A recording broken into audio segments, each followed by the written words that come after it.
За ерөнхий боловсролын сургууль цэцэрлэгийн нөхөн жолон орчин үеийн стандартад нийцсэн ариун цэврийн байгууламжийг барих ажлын хүрээнд Хинтээ аймгийн Баяр төгсөмийн цэцэрлэг нь бол 3 дугаар ээлжинд шалгарч орсон байгаамаа. За ингээд дотоод байдлыг харуулъя. За энэ бол нөөцийн сав байх жижиг өрөөндөө багш ажилтны дүүшиг барих саналыг бол яам дэвшүүлснээр ингээд багш ажилтны буюу галдгооны ажилчид харуул хамгааллын ажилтнууд маань усан барах зориулалтаар энэ хөрөг тогтжуулсан байна. За ингээд хүүхдийн ариун цэврийн байгууламж угаалгын өрөө энд харагдаж байна. Ингээд дотор хөтөлбөрийг харуулъя.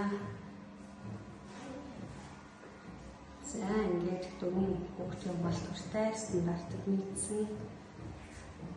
За ингээд 4 суралт хүртэйгээр ингээд энэ хөө байгууламж маань баригдсан байна. За бэлтгүүлэхийн үед хангалттай ингээд сэтгүүлч гэрүүч цонхон байна. За мөн багш ажилтны нойлдоо ингээд бойлерыг байршуулж гисэн байгаамаа.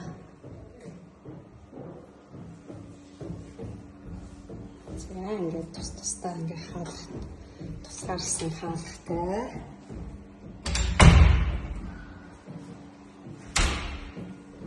Энэ хөрөнд цэрэн байгуулагч 2024 оны 6 сарын 20-наас 8 сарын хооронд хийгдсэн.